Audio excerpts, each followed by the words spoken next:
This is not psychotherapy. Dr. Wills does not have a provider-patient relationship with this guest. These are just two people talking about emotions.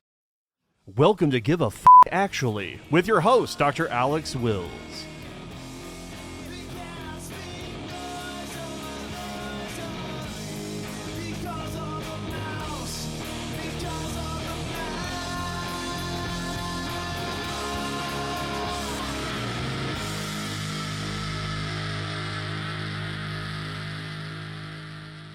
Hello, this is Dr. Alex Wills. I'm excited to introduce J.R. Richards, lead singer, songwriter for the platinum-selling Billboard award-winning band Dishwalla.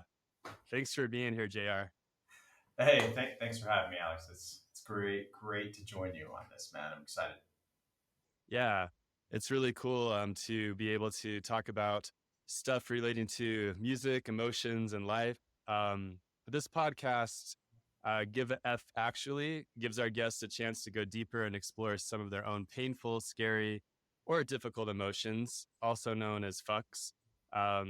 We can use the F bomb or not, whatever we prefer. It depends on each episode, I guess, to see if radical emotional acceptance has helped or could help them to see their fucks as friends. But first, by way of introduction, thanks so much for being here. For our audience, I was wondering if you wanted to give us a little bit about your background and kind of what you've been up to lately. Sure. So yeah, I'm the singer and songwriter from platinum band Dishwalla. We've been around for quite a while. I've been around for quite a while.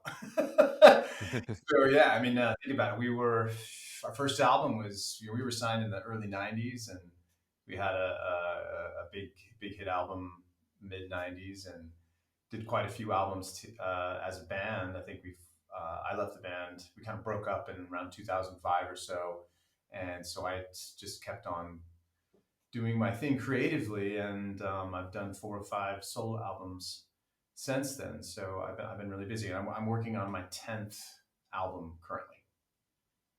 Nice. What have you been doing as far as getting out there? I know, COVID shut things down. So how is that, and how are you doing as far as performing these days?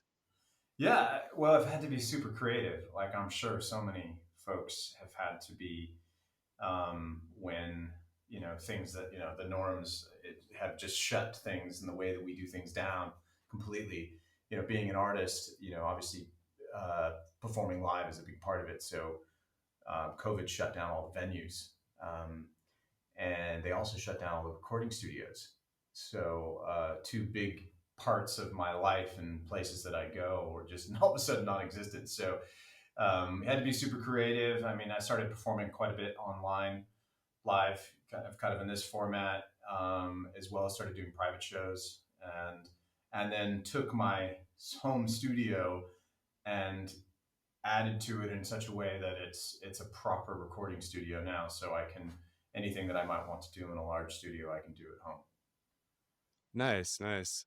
COVID was a major bummer, but it sounds like you tried to, use it as an opportunity to make the best out of things. I'm curious, were there any blessings in disguise that came out of it? Did you discover anything valuable? Did things happen that wouldn't have happened otherwise for you? Oh yeah, I mean, it's funny. I have this conversation with a lot of people, how different. How different we had to operate in order to get through COVID, and thinking that, okay, once COVID is over and we get back to some sort of normality, we'll just go back to the way things were. But clearly, we haven't. There are a lot of things that we ended up doing and trying that are better ways of doing things, And so I'm, strangely enough, throughout all that chaos, I'm hugely grateful for some of these beautiful little moments where things that I never would have ever touched upon unless it were for COVID. So, which I guess is very synonymous for life in general, because I've made a lot of mistakes in my life, but I don't think I would change many of those things because I wouldn't be where I am now. So I think COVID's kind of that way as well. And for example, I think one of them is I started doing these private shows where I would go to people's houses and play in their living room. I never would, in a million years, would have ever considered doing anything like that, right? I'm used to playing on a big stage and in a big room filled with people. And the idea of going to somebody's house just seemed a bit alien and kind of scary, but it has been one of the coolest experiences of my life. So, as well as just being a financial lifesaver too. Yeah, that's awesome. And I'm one of the very lucky fans that I got to experience having JR over for a few days, and it was just utterly surreal. My kids got to play on the trampoline out there. JR is actually pretty talented when it comes. He has a background with trampolines and those kinds of things. Yes, not. Yeah, I know you wouldn't expect that. So, but yeah, I love the trampoline. My back doesn't love the trampoline so much anymore, but I still enjoy it. It's good times. Your kids are quite good on it too, so we had a good time. That was awesome. Yeah, yeah. So I'm curious about your background and interest in any mental health related stuff in general, and how did you sort of come to have maybe more of an interest than the average guy? Would you say? Right. I mean, I don't know. You probably have much more of a sense of dealing with people who go through mental health issues um, from a personal perspective, just because except for a few people that I've spoken to, it's kind of a private thing. But I've had my own challenges in dealing with just being in a good, positive space, and um, have music has been a huge lifesaver for me. So certain songs that I've written about things that I've gone through or troubled times that I found myself in, writing a song, or well, really just writing a song and recording it is has been a life saving experience for me. Um, and then fast forward, one of my wife and I, men, we have four boys, and one of them is severely mentally ill. He suffers from schizophrenia, early onset. So as you know, is very rare. It's when you're a child, so usually never diagnosed that early. And he also is autistic as well too. So it's a very complex set of things that he's been given, and mental health is crazy because, and pardon the pun, I mean it is. It's something that not just the one person who's going through with it deals with. Everyone around that person is going through a lot of the pain and the struggle and the challenges as well. So um, yeah, I think that because of that experience, it has really opened my mind to just the the depth that the mind can go, and it's such a complex thing, and how to handle those situations and how to get through it is kind of a daily challenge for us. But we're doing really well. I mean, we've learned to cope really well, and that's such a hugely important thing for all human beings. So, because I know a lot of people go through some challenges, and it's all relative. A lot of people go through things that might seem small compared to what my son does, but they're all powerful things that people deal with that can be very destructive if you don't learn how to cope with them in some form or fashion. Sorry, that was long winded. Sorry. No, no, this is great. Yeah, we've got all the time that we want for sure. You know, I never thought I would experience, being a parent with a child that has challenges, but my son, who's 2 now, was born with a rare condition called cri du chat, which is French for cry of the cat. And even though, I've been a freaking psychiatrist for, 10 years now, um, I was not prepared for the toll that had, because they can have, various challenges and so on. So it really rocks your world. It does, man. It's hard to. It's not something you can really prepare for, and anybody who has kids, I think, can appreciate that connection you have with a child, and how you're desperate to do anything to make sure they're safe and healthy. Yeah. I had kind of a weird, unexpected fear come up, which was the moment I was born and I heard that cat-like cry, I knew. And I had this fear, like, what if I don't love him as much as the other ones? What if I don't connect? And luckily that was short lived, but that shook me to the bones for sure. Well, that's a very human response. It is interesting how we can we can go dark quickly sometimes. As we're kind of thinking of all the potential options and reactions to what's going on. And like, it's amazing how quickly the mind can run through a whole set of possibilities and stuff. But yeah, of course, you push right through it. Now, isn't that something? Now, didn't you diagnose it as well too? Yeah, unfortunately, I caught it, and the OB and the other docs were not too sure, but it was sort of an open and shut case. So unfortunately, I was right about that, which is sort of a blessing and a curse in a way. But it was quite the gaslighting to be told by other physicians that I was wrong about my own kid's diagnosis when I Right. knew I wasn't. So, and I was also emotional about him in the first place. So that was just a trip for sure. Yeah. Well, I mean, well done, you, man. Considering that you're not focused on dealing with early children mental health on a daily basis, as your focus, and you picked that up. I was blown away by that. So yeah. JR is actually a part of the book. Was kind enough to write a blurb, and so he's actually on the back cover there. So you'll see his So name cool. there. Yes, I'm honored. That's awesome. Yeah, yeah. So that's really awesome to see. And hopefully, it brings a lot of attention. I mean, the goal is to bring attention to mental health and helping people to have a better relationship with their own emotions. So thanks for that. Oh, hey, no, I was honored that you asked, man. That's very, very cool. You're a very bright guy, and and again, having kids. I mean, because we go through our own stuff trying to figure out. There's no directions as a human being in terms of how to cope with situations, and everybody's got their own combination of events going on, and however we've been built, both from the inside and whatever emotional, environmental stuff that we went through growing up, and then and then turning around, and then you're not only getting that as in your own line with your own parents, but then all of a sudden having kids yourself and dealing. All four of our boys are completely different. I don't know if you find this with your kids. Are they similar, or do you find them all really kind of independent in their own way? Yeah, well, I've got four daughters and a son, and the girls, when they're very young, they're identical. Like we could take pictures of them at their, fourth birthday, and we can't tell them apart. They almost look exactly the same. They're all Wow. these half Japanese little cuties.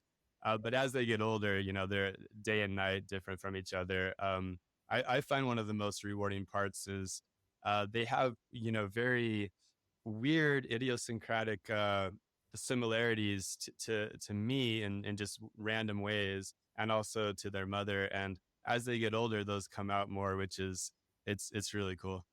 That is cool. That is cool. Yeah, I find the same thing. So they're all kind of grow into their own skin, so to speak.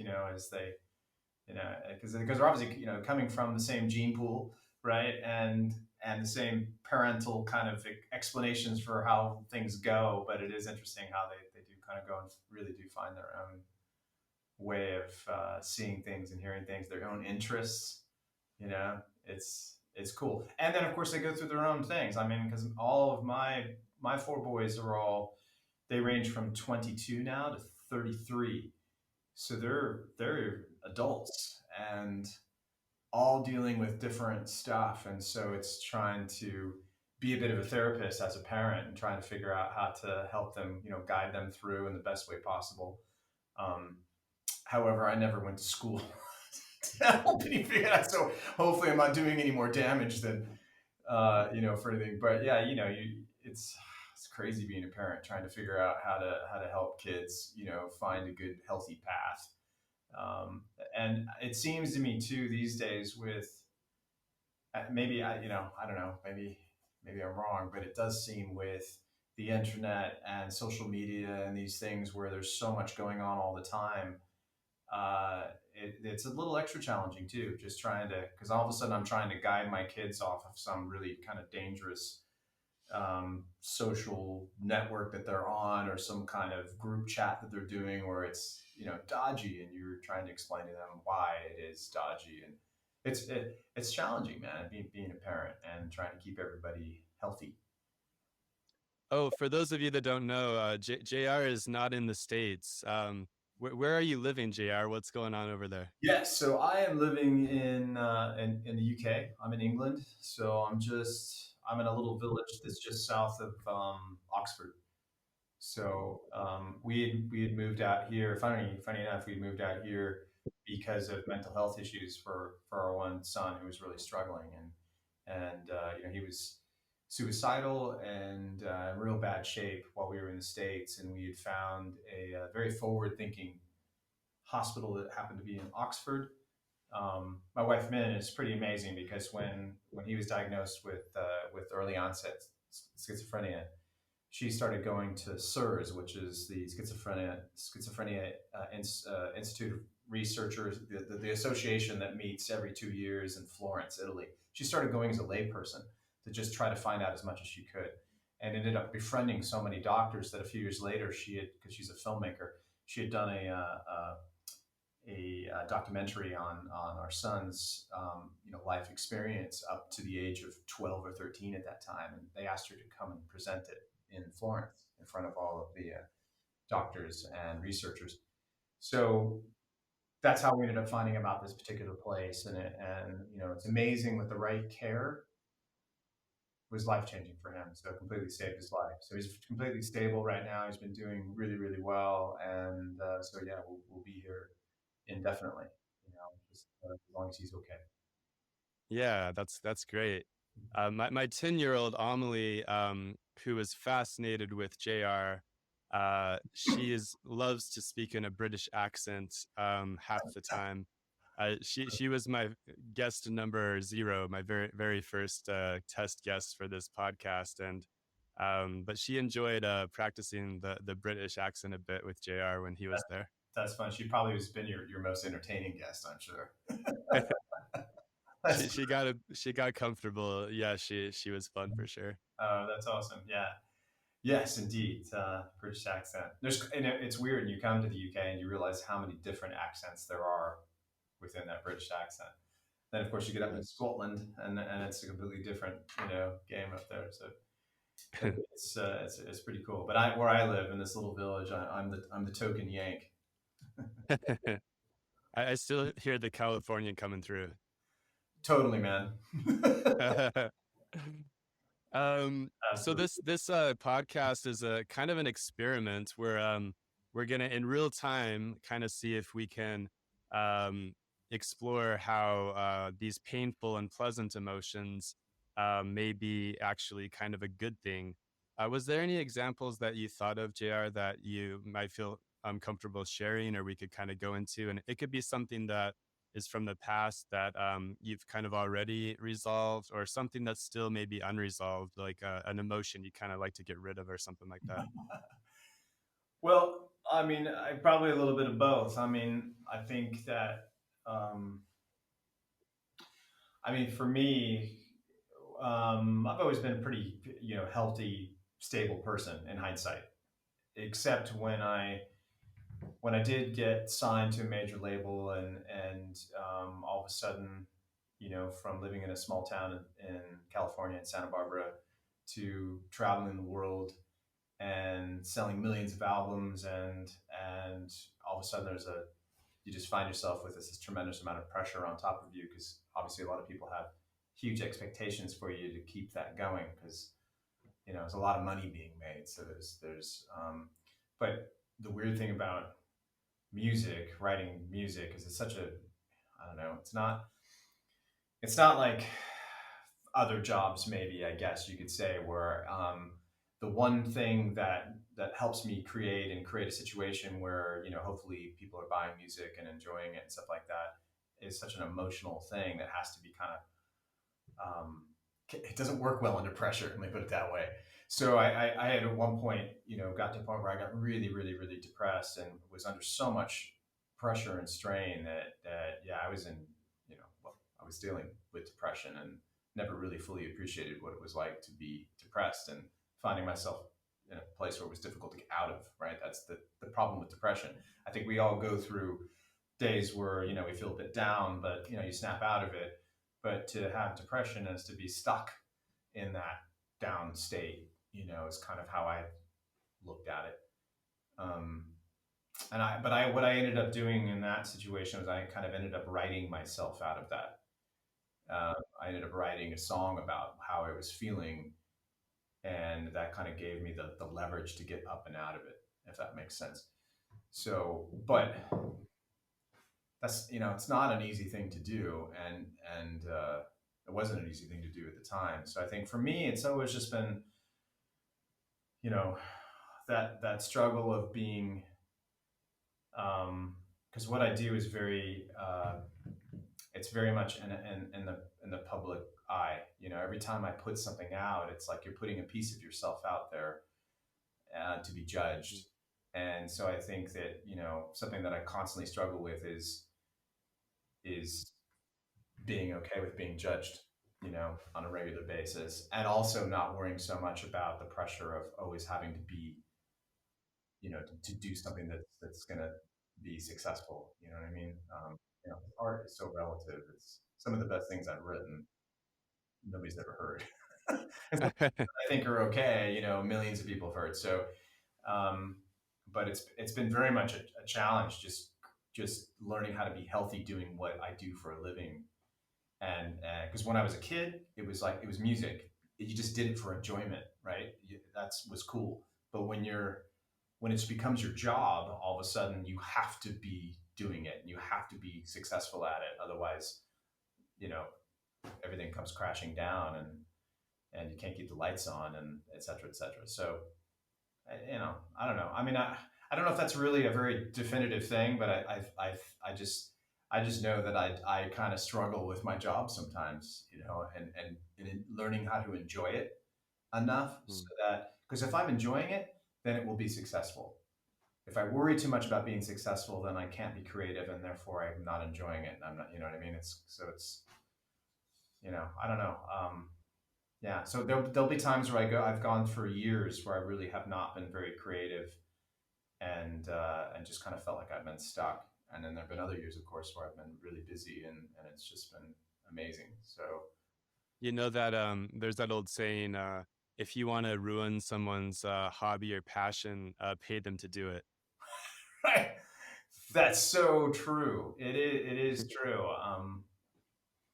Yeah, I don't know, man. It's I always the days where you really are enjoying what you're doing, because you really can obviously enjoy playing music. I mean, it's a wonderful thing to do. I mean, I think most of us enjoy listening to it, and so many of us enjoy playing it. But sometimes I even have a hard time enjoying listening to it, just Hmm. because it feels like work. So for being such a big part of my life, it's interesting how that big part is become a bit painful part of my life too. Yeah, I want to come back to that and kind of go deep into it, but kind of first, since you mentioned that dark time where you were going through sort of the depression, Yeah. um, what are like the main painful emotions you can list that you were experiencing?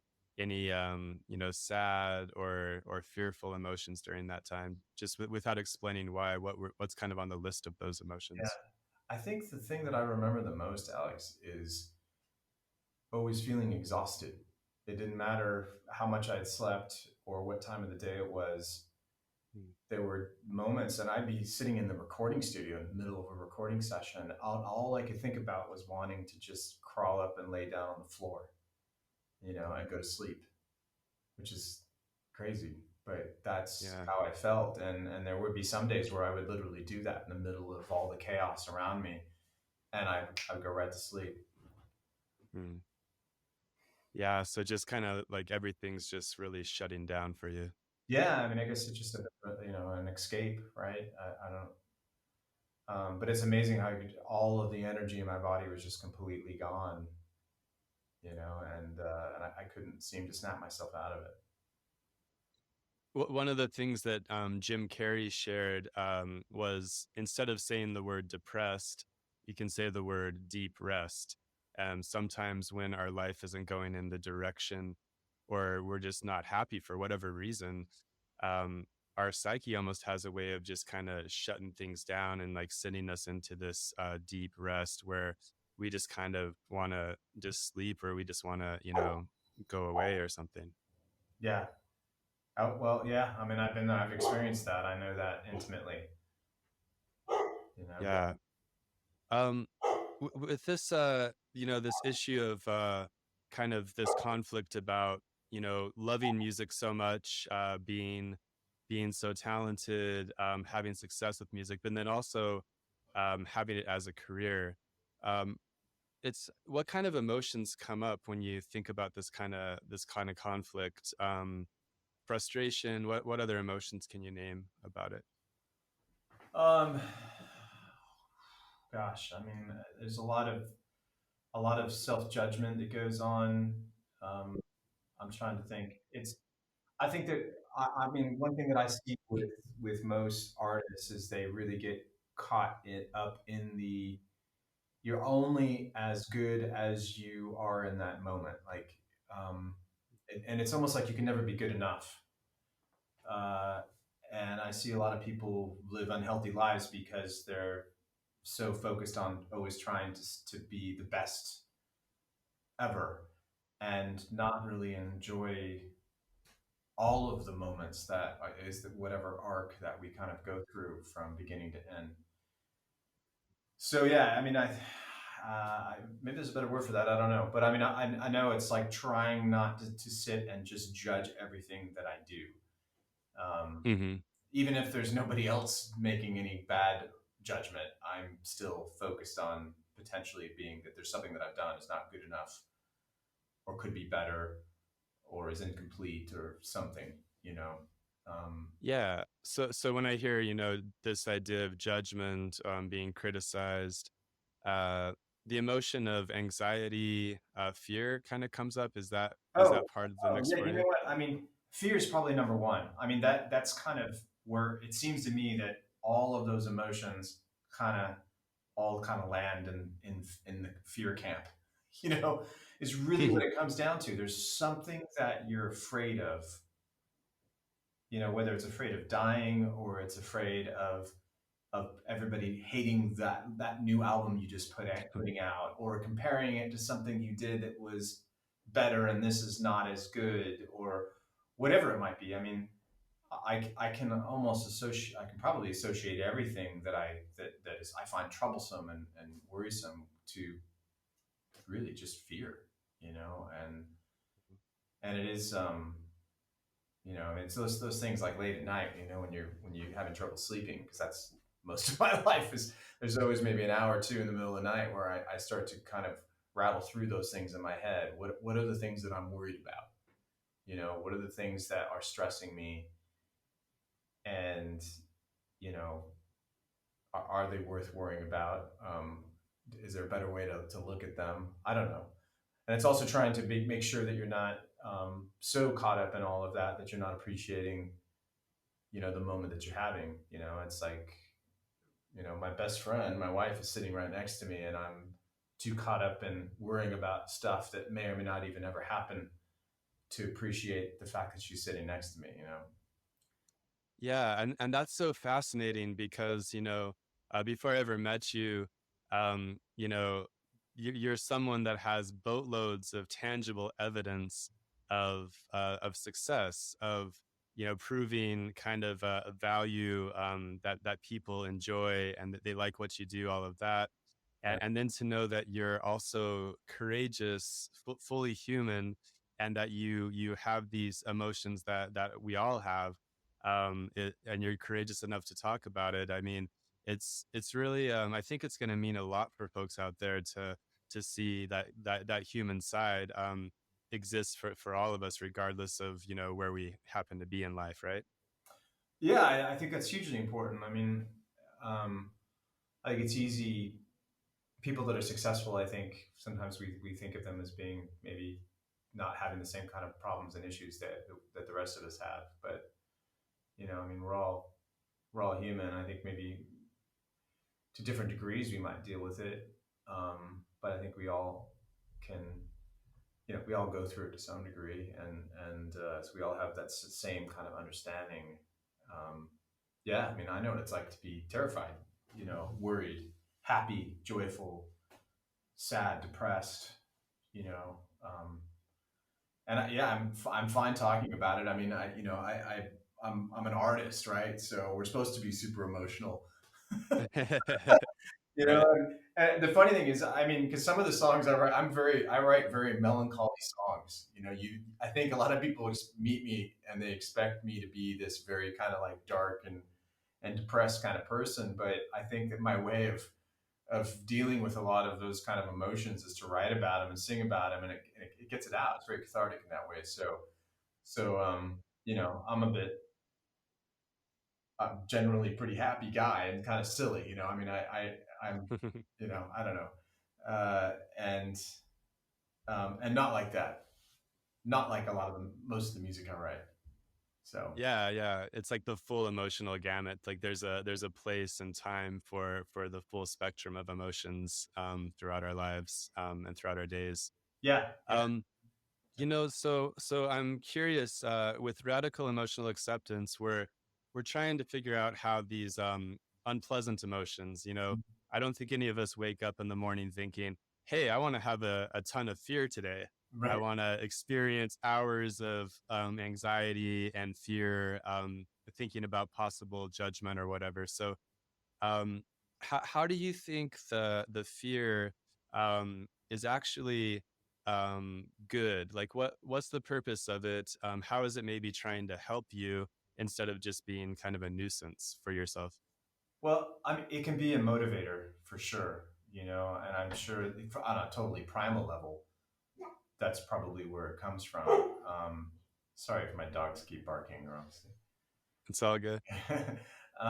Yeah, it's uh, but I think on an emotional level, often it will push me to resolve something because I think some things in life are scary to consider doing. You know, and putting yourself out there, trying something new, confronting something that you don't necessarily want to, but you need to, and there's fear in that, but also too, I think sometimes it's like I sit there and I go, you know, I have to deal with it. You know, this feeling is pushing me to sort it out, and so I think, um, which is probably somewhat healthy, I guess. I mean, I don't think that. I mean, you have to tell me. I don't know. I mean, you're making me think about this more than I ever have. That emotion, fear, just seems like such an awful emotion, but in some ways, it's an important one. I think because it is, like I said, it is a motivator. It brings attention to something that probably needs to deal with, and you know, there are, you know, you're in a car accident or something like that. Obviously, you're going to be freaked out because somebody's dying, and you know, you jump into the fire and pull them out. Um, but you know, on that whole other level of just like, gosh, you know, I need to get this album done, and I really need to get myself to sing in this way because that's what that song needs, and I've never done it before, and it's freaking me out because I'm afraid it's not going to be very good, and instead it's, you know, so if I worry about it enough and I start to get kind of too scared about it, then I'll actually go and confront it, and you know, and then you realize it's not as bad as you thought. So Yeah. We think of fear, the purpose is to make us aware of a threat or a potential threat. If your job is to make amazing music and to just make it, truly professional and great, and you know that the bar is pretty high because there's, so many haters and critics out there. It would be, you wouldn't really be human if you didn't have that fear, that sort of awareness of, okay, like I gotta step it up if I want this to be the final result that I'm looking for. I noticed when you were working on the getting the vocals and your equipment, everything was just so perfect or close to just being as good as possible. And I don't know if you would be able to get the amazing results that you do if you didn't have that emotion kind of motivating you, like you say. yeah, yeah, I definitely am acutely aware. That one definitely pops in, but you know, I guess it's learning how to use it to your advantage, where it is pushing you to because it does, it brings attention to things that are potentially an issue, so you take care of them so they aren't, right. but it's also learning not to be in a position where you're frozen within it, and you're not able to act upon that feeling and do something about it. You just kind of get stuck in it. That's horrifying, because that's a bad place to be, because then everything you do is just kind of driven by this feeling of fear inside. It's just kind of leading you around in a very kind of dark way. So yeah, I mean, I one thing that I do, my wife and I, Min and I, will do sometimes is try to take days where we just talk about the things that we're worried about, the things that scare us, Yeah. with someone else, just because often that it takes a little bit of the scariness out of it. Hmm. And then it makes it then easier to then do something about it. Yeah, and that's an approach that I like a lot, is to, if you can go into the fear, name it, try to learn what's the threat it's making you aware of, and then you know you reach the goal of self-trust and peace when you can trust yourself to cross whatever bridge you might need to cross, come what may, and then you go back to that state of peace. Um, and that kind of highlights step 5 in radical emotional acceptance, which is thank the fuck, or be thankful, find sincere gratitude for the unpleasant emotion. Because if you can have sincere gratitude from your heart for this really intense emotion of fear, as unpleasant as it is, there no longer is an issue, because you see how it's working for you, and you can work together to accomplish whatever it is that you might need to accomplish. Yeah, yeah. No, that's a good way to look at it. Those kind of emotions, as difficult as they can feel pain, for example, even just physical pain is important. And, you know, and I think that as human beings, our experience is much more enjoyable when you kind of learn the spectrum. I mean, you can't fully appreciate joy unless you've been sad. So it's the same thing with the kind of dealing with the fear. One thing that I would do with fear too is also, I'm trying to do this more now, is look at what's the worst case scenario, right? I mean, because sometimes in my mind, I build up something that's really not even there, because I go, okay, well, fuck it, put out this album, and what happens if it completely flops and everybody hates it and thinks it's the worst thing I've ever done? Yeah. Okay, well, that's not that bad, actually. I mean, in the scheme of thing, it's like, okay, I still have my health, I can still go write another album. I mean, it's kind of putting it into perspective sometimes too, a lot of those things that we get kind of scared of. So, um, you know, I try to somehow kind of look at like I said, that worst case scenario sometimes can help for me, because I realize that worst case scenario is really not that bad. For me, this whole book thing has sort of changed my life, because I had never spoken in front of maybe more than 30 people at a time. I always was deathly afraid of public speaking and tried to avoid it as much as I could. Yeah. And I still have that intense fear. The fear has not gone away. And yet now I'm, speaking where, who knows how many people might be able to hear, and so on. So I wouldn't say that I overcame the fear or got rid of the fear. Um, I just have gratitude for the fear, because it's making me aware of um, all the consequences that can happen. Yet you still, like you said, it's awful if you get paralyzed. But if you can have that emotion and still choose to do what you want to do with that emotion on board, Mhm. then you're emotionally empowered to make the best, emotional wisdom decision for yourself to navigate forward. Yeah, I totally know. What do you think that you worry about? What yeah, what freaks you out about speaking in front of a lot of people?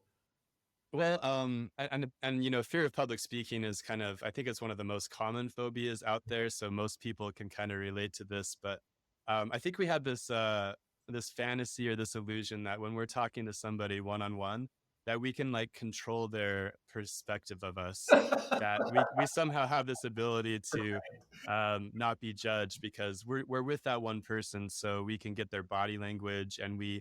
and we can come across the way that we imagine we want to come across. But when you're doing public speaking, it's like, oh my God, there's 10,000 people out there, and they're each thinking different things, and I don't have any power to control what they think about me, and so you just get completely shut down, you know? Right. That's interesting. I love that. Well, because I know for me, it's actually harder for me to sing to in a smaller venue, like singing it, like Woodstock or something like that, where there's 80, 90,000 people. There's so many people just because it becomes a bit of a blur. But if it's a smaller room, like say a 500 seat venue, you can now start to actually I start to see individual people. So there's that kind of that weird middle ground for me. If there's just a few people in the room, I feel like I'm a little more, okay. But but there is a group of people. There's always that one person that's standing there with their arms crossed, while you're playing your heart out. And so that's the one thing that I'm focused on, is that one person. But Yeah. yeah, it is interesting how I never thought of it that way in terms of speaking to people. That when you're one on one, you feel like you're more in control of how things are going, maybe, which is so probably not true, but. Yeah. People, I think maybe there's just, because people are different, right? I mean, I know, for example, that whatever I do publicly, whatever I put out there, whatever comment, whatever YouTube video I put up, there's always somebody who's going to press the dislike button. It doesn't matter how amazing or how poor it was. There's always going to be, that group of people that just, dislike it, and therefore are judging you on whatever it is you're doing in that moment. And that's, I don't know why we're so, people get so focused on worrying about what other people think, but we do, you know. Well, I think it's going to help so many people to hear that, because I mean, here you are, you had like the most played song on the radio for 2 years in a row. Mhm. And I think a lot of people would just assume that you would be immune to all that. Like you've mastered the art of, not giving a fuck. Like, you're just above those petty emotions and concerns. Like you're a rock star, Yeah. and to see that you're, hey, you're honest, you're human, and you're willing to share that, I think it's so powerful. Yeah, no, I have no issue admitting to the fact that, I mean, some days I really don't give a shit. I mean, to be honest. But I think we probably all have that modes that we go through, and sometimes you can be so confident about and feel so good about what you've done that you just kind of like, whatever. I'm happy with it, so I really don't care about it. But yeah, there are plenty of days where I'm like, oh man, and you do really care about and worry about what is happening, and it is trying to learn how to not beat yourself up so much, Mhm. because I do find, like, those fears, I do find that generally most of those things are not at all as bad at all in reality. It's really all in our own head, and we've kind of created this little this whole battle inside of our head, and it's so unnecessary. But it's just trying to figure out how to, got to read your book, right? I mean, it's trying to figure out tools that help you kind of piece through those moments, because sometimes it can be such a fog of worry or fear or whatever the things that are going on inside your head. It's hard to see through that, and Yeah, in the book, I talk about emotiophobia, or the irrational fear of our own emotions. And most of the time, something we're afraid of, it's a legit fear. But then we get the fear of the fear. We don't want to have that fear. We don't want it to be worse.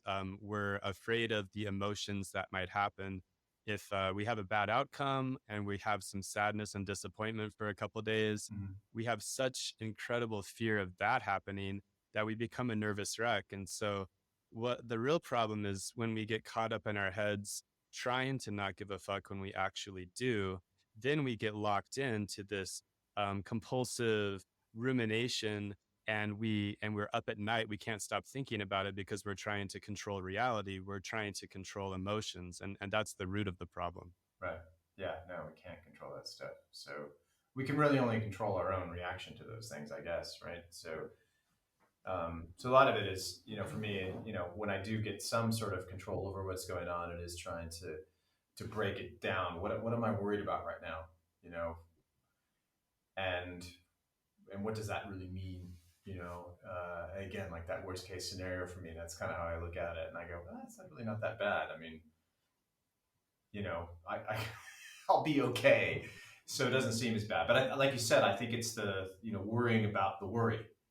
We kind of build it into something that, is bigger than it actually is, or just makes it worse than it really is. But yeah. And then of course there's worrying about things that you can't do anything about too, like an asteroid hitting the planet and we're all gone. I mean, those are crazy things sometimes that sweep in your head, and it's like, okay, I don't want to waste time thinking about that kind of stuff because I can't do anything about it. Really, I don't work for NASA, so. One of my favorite newer songs is "It's a Beautiful End," and I was curious, what emotions were kind of going on for you with that song, or if there's another song where you had some, pretty deep, painful sadness or similar emotions that actually, without those painful, sad emotions, the song probably wouldn't exist. Any specifics you could share? Yeah. So, I mean, just to give your listeners some background, I mean, that a friend of mine who's an artist, pretty famous artist, one of his daughters was suffering from a very rare form of brain cancer, and for years, very young, 12, 13, 11, 12, 13, going through this. And she ended up passing from it. She wasn't able to overcome it, sadly. And so he'd called me and said, "Can you come play at her, just sing at her service?" So I had flown. I was on the East Coast and it was West Coast thing. So I flew across the country, and of course, he's a good dear friend of mine, and she's just incredibly lovely, lovely young lady, and heartbreaking. So I dropped everything, went there, and what was interesting about that was that you're sitting in this service. I didn't really know anybody except for the immediate family, but there were probably a good 1,000+ people that showed up to this service, which I thought was amazing because she was only 12, I think, and she had impacted so many people's lives in such a short amount of time that really kind of hit me. And the things that people had to say about her and all of that. I mean, it just was really a powerful day. So when I got back on the plane and I flew back home, by the time I had gotten off the plane, I had written this song, "Beautiful End," which is about that day. And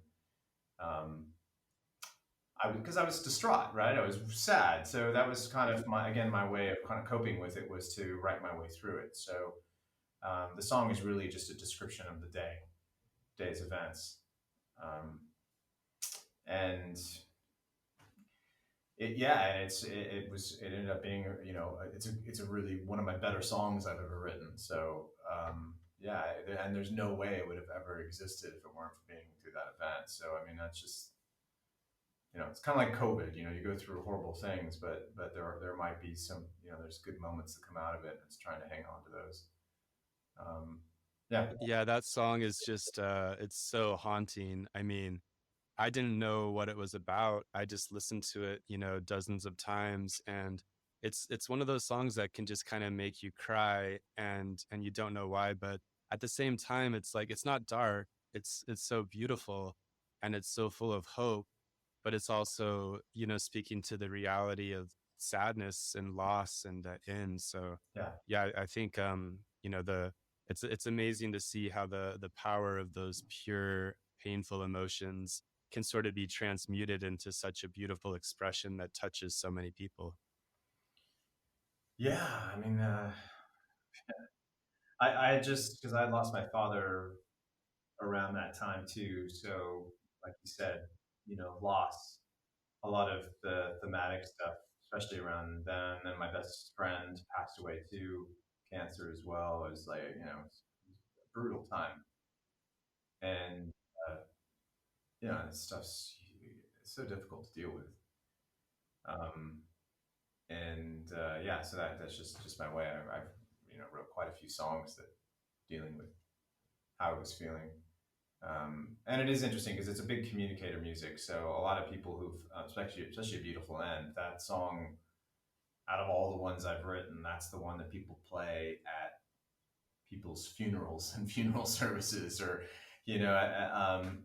but for them it's a positive thing because it kind of describes the person, and despite how the loss and losing them, it's also the celebration of how special these people are, and that's really the point of those days, is to focus on the amazing, wonderful things that they were as when they were here. So yeah, that that stuff's important. In a weird way, and I wonder if you experience this as well, when we do lose someone and we're going through the process of grief and that deep, deep, painful sadness, um, in a way, I want that. Like, I don't want anybody to take it away from me. It's weird. Like, why would you want that sadness? Yet there's something so sacred about it, and it's like this connection to that person that is now gone. Yeah, um it's very paradoxical. I don't know how you would put it, maybe, or I find that I yeah, I mean, that it's such a powerful emotion, that sadness, and it can feel kind of painful, certainly too. But it also represents the amount of love you have for that person. I mean, you wouldn't feel that way yeah. if you didn't care. But because we've opened ourselves up to connecting with other human beings in such a way where you really have that kind of powerful connection and emotion for them, that's a byproduct of it, when they go, and but it represents a good thing, and it's important that we connect in that way, but it's just kind of part of the process though too. It's a, like you said, it's an important thing, and it's part of your relationship with that person is the thing that you feel when they're gone, and yeah, wouldn't be there if you didn't love them or care for them in the way that you did. So, you know, it's Yeah, good. I like how you put that. It's a reflection of how much you love them. It's like I love you so much that I want to feel extremely sad Right. when you go, and Exactly. It's true. because it's a reflection of reality. It's life is painful. I miss you. I would prefer that you were here with me forever, but you can't be. Well, think Yeah, about how many people that, lose someone and aren't able to express that emotion. It's like they feel like something's wrong with them all of a sudden. It's like, God, I loved my father and now he's gone, but I haven't been able to cry. I haven't been able to feel anything about it, and they struggle with that. And because I think it's a huge important emotion to go through because of that emotional connection you have with them. So and that so yeah, that I'm sure you've dealt with people that are struggling with that, and because it's important as painful as it is, it's important to feel those things. in the mental health field, we often encourage folks to express themselves through art, music, art, because that's sort of a window to the soul. You were sharing earlier how when you were going through that time of depression in your life, you actually wrote a song, and that kind of helped you to kind of start to get out of it. I was wondering if you could talk a little bit more about that, and how that artistic expression sort of, it's a tool, or it does something that nothing else really can do. Mm. Yeah, I think because it gives me a place to kind of focus how I feel. Um, Otherwise, I think I'd be a bit lost, you know. And I think even as a young kid, I started writing songs when I was 9, and I know even though a lot of it was very probably that young, it was very simple emotions. They were still like my way of kind of uh, not feeling lost and having a place to kind of put them where I could look at them and then be able to kind of see them in a way where I could deal with them better. So it's like writing anything down. I think sometimes it's, you might feel a certain way, but if you actually take a few minutes and write down how you feel without trying to think about it, just kind of let that stream of consciousness go, you'll be surprised what shows up on the piece of paper. And a lot of times it better describes how you're feeling than thinking about it in your mind with your eyes closed. And so therefore might give you a little more information and a better sense of how to cope with that stuff or what to do with it. So for me, when I was really, really depressed, it was, when I was able to get myself up off the floor, I was able to, sit down and strum out some chords and sit and take that time to just write some things out. And it just, showed up, this idea of, like, I wrote a song called Until I Wake Up. And because it was about that, the only time that I ever really felt like I was at peace or at rest was when I finally got to go to sleep that night. And it wasn't like I wanted to, off myself or anything like that. It was just I just couldn't cope with the day. I mean, like I said, I would be so exhausted. I wasn't asleep, but I just couldn't get off the ground, and I would think about it. Anyway, but at some point during the day, you realize everything else is shutting down. So I'm okay to just finally go to sleep because there's nothing else. There's nothing more that I can do about whatever the situation is that I'm in right now. So anyway, I was writing a song about that. And I think that once I started to kind of see it laid out in front of me, I was like, oh, okay, right. I get that. Yeah, I can feel it, and this is what I'm freaked out about. And then for me, that gave me that ability to kind of step out of that stuck place that I was in.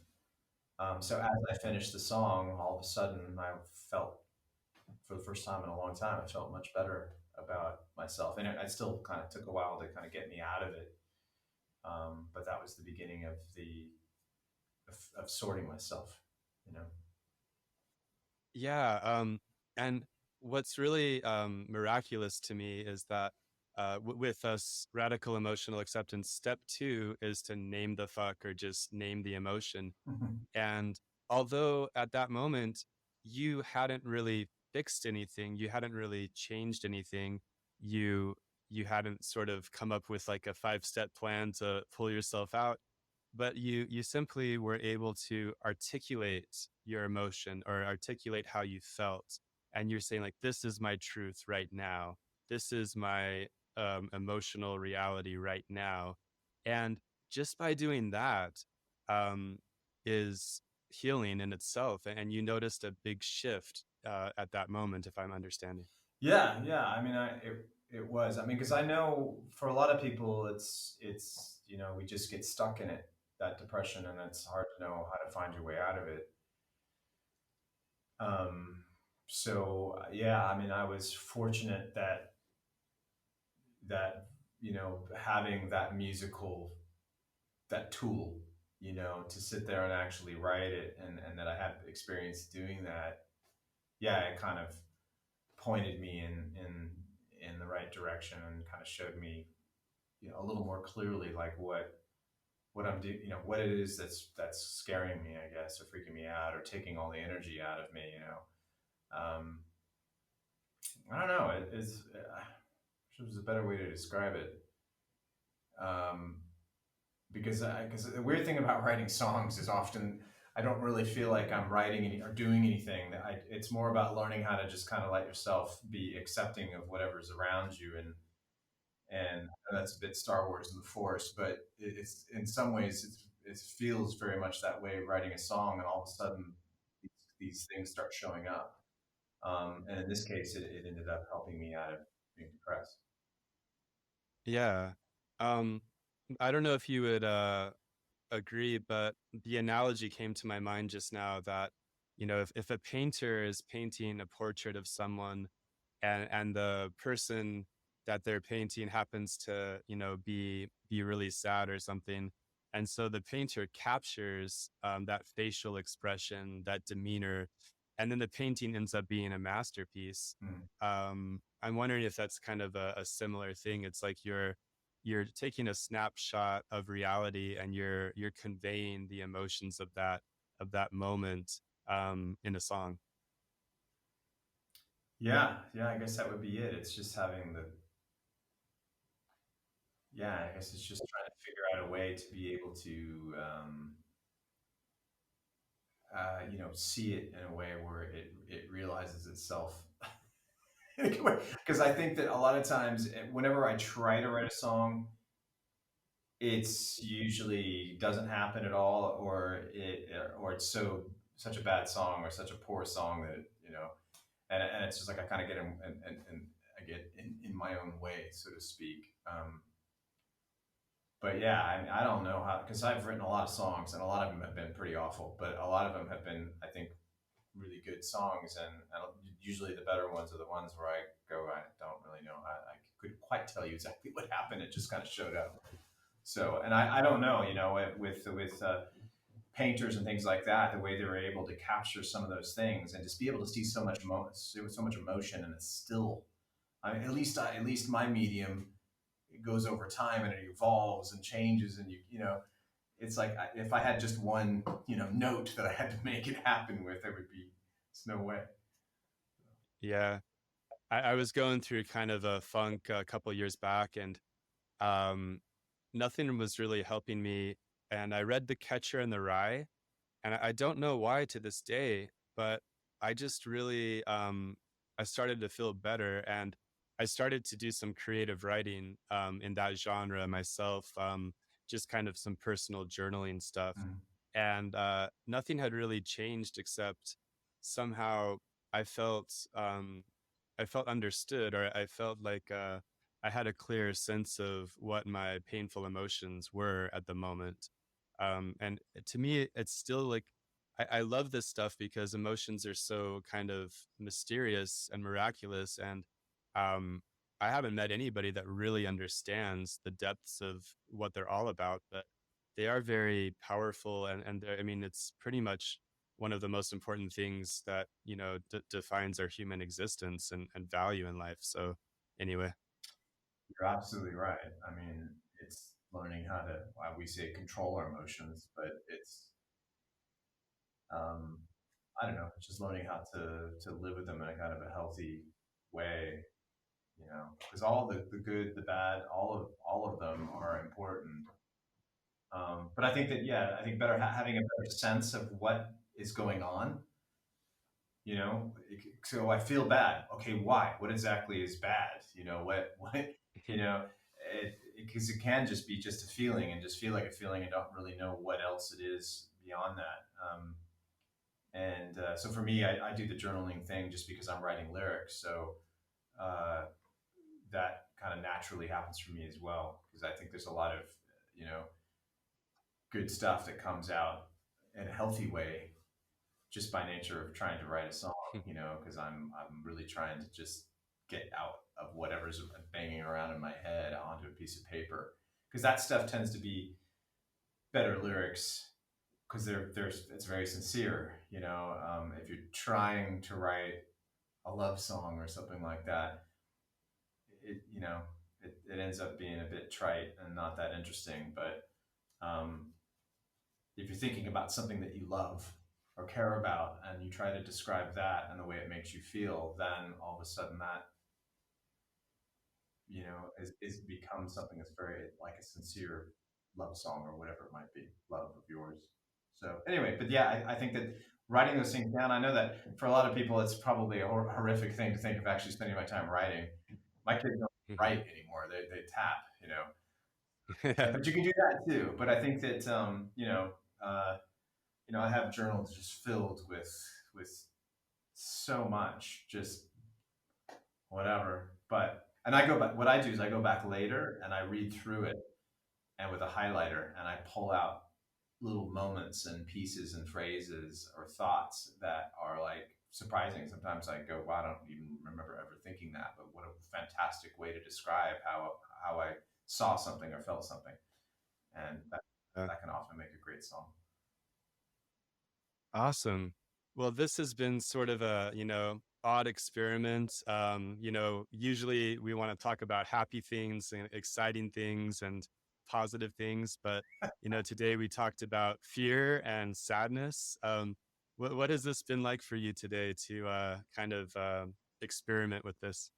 No, I think it's really cool, man, because I think that for me to be happy, because to me it's all so connected.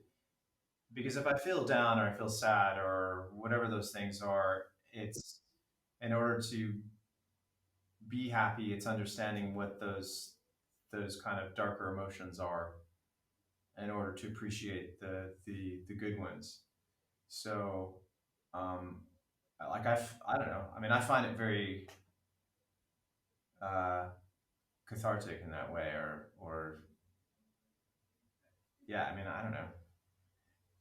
It feels good to talk about those things, as hard as it can be Yeah. sometimes. I think, um, and because I go through with my kids where we're trying to, I can tell that something's bothering them, and even though it's painful to get it out of them, once it's out of them, it's like the whole world is just completely just just gotten really cool and mellow and relaxing and good. And it's it's like pulling thorns out. It's going to hurt, but it's going to feel so much better once you get you deal with it. And so this is kind of the same thing for me. It's like talking about, because I don't really talk about a lot of this stuff, right? I mean, I haven't talked about writing that song and what I went through in forever, but it feels good to talk about it. Awesome. And thank you so much for doing that too. I find that's what we can connect on as humans is just simply making each other aware of our happy emotions, our fearful emotions, our sad emotions. Yeah. It only has to take 5 or 10 seconds to just, let your close, friends and significant other know what your emotions are in real time, and that takes away so much pain of just sort of being alone with it. Yes, exactly. Yeah, that is well. So yeah, hence why talking about it is it's great, because then I'm not just sitting here holding it all inside of my myself, and not it helps to share it all, talk about it. So yeah, brilliant. Well, thank you so much for being here. Was there anything else that you wanted to talk about, or maybe you could let us know where people can follow you? And I don't know if you have any upcoming shows planned right now. Right. Well, I have gosh, well, I'm coming back to the U.S. and Canada in March, April. Most of them are private shows, but I do have quite a good handful of public shows. So I mean, if you do want to see what I'm up to, both musically as well as performing, or or listen to any of the songs we talked about, we spoke about, you can just go to jrrichardsmusic.com. It's all one word, jrrichardsmusic.com, and that'll take you any direction you want to go. So it'd be nice to hear from you. So don't hesitate to click over and say hello. So Cool. I like the conversation. It's cool. Awesome. Yeah, so fantastic, man. So this is so cool. So have you been enjoying doing these podcasts so far? How's it going for you? Yeah, well, I've been doing a lot of interviews for the book, and I was enjoying them so much. I'm like, hey, I should start my own podcast because this is like, so fascinating. You get to talk with interesting people about these topics, and so just kind of experimenting and seeing how it goes. Yeah. Well, I think it's important, because I think a lot of people go through things that when they see and hear other people talk about those same things, they realize I'm not the only one. Or they see that people have gotten through it or have coped with it or learned how to deal with things or whatever. I mean, it's like hugely helpful. So because I mean we're pretty. I know for myself, I'm completely useless if I'm not emotionally healthy. I'm not really any good to anyone. So, and it kind of really starts there. We always say, it's at least you have your health. Well, that's emotional health too. It's not just physical health. you've got to be healthy in your head, and there's so much stuff that goes on, man. It's just good to have a conversation. So, that's really cool that you're doing this, I guess is what I'm trying to say. Yeah. And I mean, it means the world to me to have your support too. I really think it's going to help a lot of people out there have a better relationship with their emotions and all that jazz. So we'll still, it's on the list to stop by when we're in the UK. I'm hoping it's going to be sooner rather than later, but yeah, I'm excited. No, I mean, One of these days. Great to see you guys over here. So yeah, don't hesitate to come and visit. All right. Yeah, we'll have a happy new year. Thanks again so much, JR. Yeah, all right, you take care, Alex. All right. Hey guys, thanks for watching. This is Dr. Alex Wills with Give a F Actually. Make sure to check us out on Apple Podcasts or anywhere you get your podcasts. Thanks for watching. Make sure to check out the merch store.